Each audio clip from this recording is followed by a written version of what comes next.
নমস্কাৰ আজি মোৰ আন এটা ভিডিঅ'লৈ আপোনালোক সকলোকে স্বাগতম জনাইছো।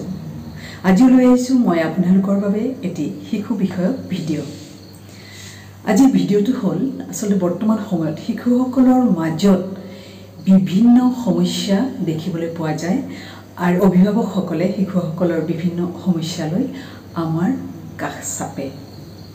মই এগৰাকী স্পেচিয়েল এডুকেটৰ আৰু চাইল্ড কাউন্সিলৰ হিচাপে মই আপোনালোকক কিছু কথা জনাব বিচাৰিছো। এতিয়া প্ৰথম কথা হ'ল শিশুসকল যেতিয়া আমাৰ ওচৰলৈ আহে আসলে শিশুসকলৰ বয়স কিছু বাঢ়ি যোৱাৰ পিছতহে অভিভাৱকসকলে নজনাৰ বাবে শিশুসকলৰ বয়স কিছু বাঢ়ি যোৱাৰ পিছতহে আসলে আমাৰ কাষলৈ আহে। কিন্তু মই অভিভাৱকসকলক এটা কথা জনাব বিচাৰিছো, যদি একেবাৰে আৰ্লি ষ্টেজতে তেখেতসকলে শিশুসকলৰ সমস্যাসমূহ জানিব পাৰে তেতিয়াহ'লে সোনকালে তাৰ প্ৰতিকাৰৰ ব্যৱস্থা কৰিব পাৰে আৰু তেতিয়াহে আসলে প্ৰকৃত ফলাফল লাভ কৰিব পাৰে। সেইকাৰণে কেনেকুৱা ধৰণৰ অসুবিধা বা কেনেকুৱা ধৰণৰ কণ্ডিশ্যনৰ বাবে শিশুসকলক আগতীয়াকৈ চিনাক্তকৰণ কৰিব পৰা যায় এই বিষয়ে মই আপোনালোকক কিছু কথা জনাব আহিছোঁ। এতিয়া কথাটো হ'ল কেনেকুৱা ধৰণৰ, আজিকালি বৰ্তমান সময়ত আসলে অভিভাৱকসকলে প্ৰায় আমাৰ ওচৰলৈ আহে আটাইতকৈ বেছি এইটো কণ্ডিশ্যনৰ এনেকুৱা ধৰণৰ কণ্ডিশ্যনৰ শিশুক লৈ অভিভাৱকসকল যথেষ্ট চিন্তিত হৈ পৰে। সেয়া হ'ল ADHD আৰু অটিজিমত ভুগি থকা চাইল্ডক লৈ আটাইতকৈ প্ৰব্লেম, আৰু তাৰ উপৰিও SLD মানে স্পেচিফিক লাৰ্ণিং যিখিনি প্ৰব্লেম থাকে তেনেকুৱা ধৰণৰ শিশু। এতিয়া কথাটো হ'ল এই সকল শিশুৱে হওক বা আন বিভিন্ন ধৰণৰ কণ্ডিশ্যনত ভুগি থকা শিশুৰ বাবে অভিভাৱকসকলে যদি কিছু কথা আগতীয়াকৈ জানে তেতিয়াহ'লে বহুত সুবিধা হ'ব অভিভাৱকসকলৰ বাবে।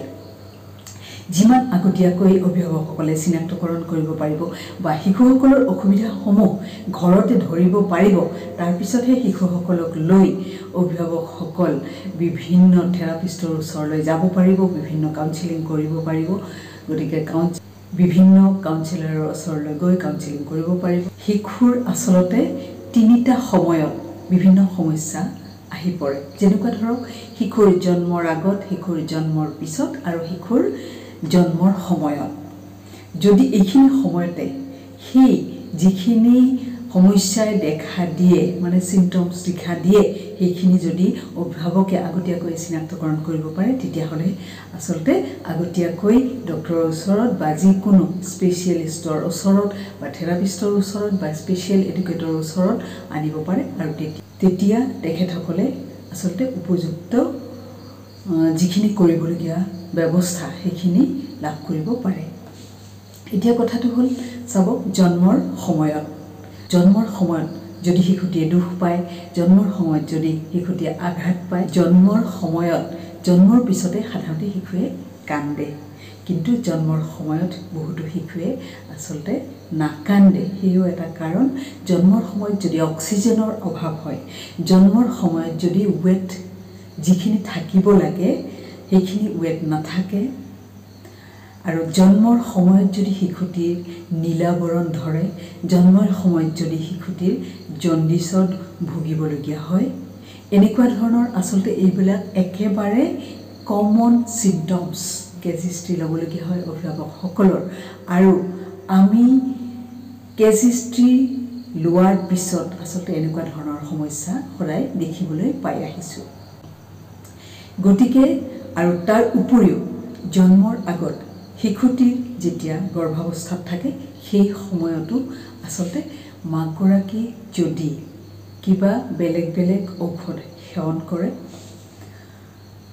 সেইবিলাকো প্ৰভাৱ শিশুটিৰ ওপৰত পৰে। মাতৃগৰাকীৰ যদি বিভিন্ন বেমাৰ হয় সেইখিনি সময়ত সেইবিলাকো একোটা কাৰণ।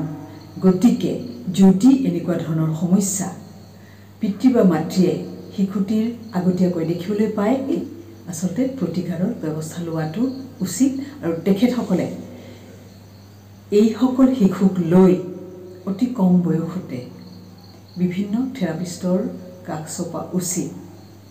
যিহেতু কণ্ডিশ্যন হ'লে সদায় মেডিচিনৰ বাহিৰত আৰু বেমাৰ হ'লে তেতিয়াহে মেডিচিনৰ দৰকাৰ আছে যদি কণ্ডিশ্যনত পৰে তেতিয়াহ'লে অতি সোনকালে ব্যৱস্থা কৰক ফিজিঅ'থেৰাপিৰ অকুপেশ্যনেল থেৰাপি আৰু স্পীচ থেৰাপিৰ ব্যৱস্থা কৰক আপোনালোকৰ বাবে মই আজি যথেষ্ট ইম্পৰ্টেণ্ট ভিডিঅ'টো আগবঢ়ালোঁ গতিকে আপোনালোকৰ যদি ভিডিঅ'টো ভাল লাগে তেতিয়াহ'লে শ্বেয়াৰ কৰিব পাৰিব আৰু বিভিন্ন অভিভাৱকে বহুতো অভিভাৱকে এই সমস্যাসমূহৰ পৰা উপকাৰ পাব মোৰ চেনেলটো আপোনালোকে যদি এতিয়ালৈকে সাবস্ক্ৰাইব কৰা নাই তেতিয়াহ'লে আপোনালোকে সাবস্ক্ৰাইব কৰি থব আৰু পৰৱৰ্তী সময়তো মই সদায় এনেকুৱা ধৰণৰ ভিডিঅ' লৈ আপোনালোকৰ ওচৰলৈ আহিম যদি সাবস্ক্ৰাইব কৰি থয় তেতিয়াহ'লে আপোনালোকৰ মোৰ ভিডিঅ'বোৰ আপোনালোকৰ নটিফিকেশ্যনত আহি যাব গতিকে আজিলৈ ইমানেই নমস্কাৰ শুভৰাত্ৰি